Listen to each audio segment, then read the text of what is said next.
is Claire Bainey with Hoosier Ag Today here at the opening day of the Indiana State Fair. Today we're here with the 2018-2019 Indiana FFA state officers at the FFA Pavilion. Let's go ahead and hear about just a little bit about everyone. Well, I'm Sammy DeLay, and I am currently serving as the Indiana FFA state president, and I'm from Shenandoah, which is in Henry County. My name is Brittany Gonzalez. I am currently serving as the state secretary. I am from Tri-County FFA in White County, Indiana. Good morning, I am Nathan Dietrich, serving as this year's state Southern Region Vice President. I'm from Harrison County, Indiana, and I was from North Harrison. Hi, my name is Savannah Bordner, and I'm currently serving as the State Northern Region Vice President, and I graduated from Carroll High School, which is in Carroll County, Indiana. I'm Austin Berenda. I came from the South Newton FFA chapter, and I live in Benton County, Indiana, and I'm currently serving this year as the Indiana FFA State Treasurer. My name is Cheyenne Deno. I am currently serving as the Indiana FFA state reporter, and I'm also originally from South Newton High School, and I live in Newton County, Indiana. I'm Jared Bailey, this year's State Sentinel. I'm from Decatur, and I'm from the chapter of Belmont. Awesome. Well, it's so good to hear a little bit more about you guys, to learn where you're from and some of your background. Tell me, you guys have now been in office for a little over a month. What have you guys been keeping busy with? So we've been very busy with planning for camps and conferences is really what we've been doing. We just got back from a DC trip. It's called the Summit, and it's a new curriculum that they formed, and we all had the opportunity to travel to DC and get some training. Awesome. What else have you been doing? We have been spending a lot of time, as you can see, preparing for the state fair. Sammy and I added some new exhibits this year for all of the state fair goers, and then we also revamped some of the other exhibits that we already had. So we've spent 6 days setting up for that, and it's been a fun time. Awesome. Savannah, do you want to chime in as well? Yeah, so for my area, I actually had the Farm to Fork, which is a really cool opportunity for people in Marion County and maybe who don't have an ag background to understand where their food comes from and understand the process behind their food. And so I just kind of revamped that. I know last year's team really took part in making that area happen, and so just improving on that this year was an awesome opportunity. Yeah, Brittany and Savannah, you were telling us a little bit about the fair. What fun things can we expect to see in the pavilion, like the Farm to Fork area? So, as Savannah and Brittany said, that there are some new things going on. Brittany's does have an urban agriculture area, so you can expect to see that. And if you lived in the city, what you can do to have a little bit of agriculture.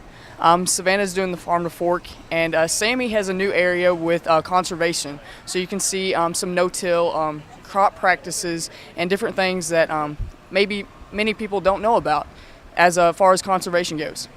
That's a really cool element to add. What other things can we see in the pavilion this year?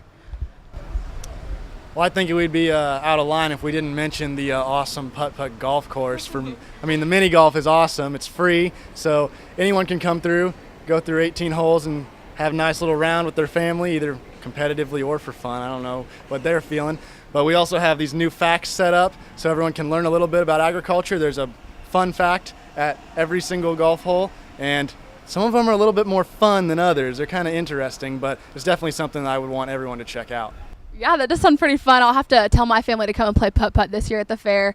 Along the lines of the fair and actually looking forward past the fair, what does the rest of your year look like?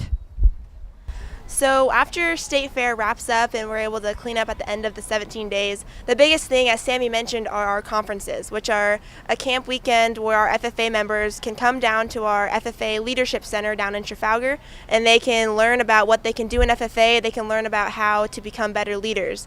And we're really excited. The first camp that we get to run is called the Leadership Development Workshop. And that's for all of our chapter officer teams to get to learn how to do better community service projects, raise money for either a cause or their chapter. So that's one thing we're very excited about. Awesome. Yeah, Jarrett, can you tell us a little bit more about what you'll be doing this year? Other than the camps, we're also looking forward to going out and meeting with the members at their local chapters. And so we call these our chapter visits. And, of course, we're going to be going out and just developing a personal relationship with all of our chapter members. This has been a great opportunity for us to show that we're here for them. We're here to serve them and the other over 12,000 members in our state. Well, those 12,000 members certainly are lucky to have you guys to be there to create those relationships with them. What are some of your goals for this year? Can you tell us a little bit about that?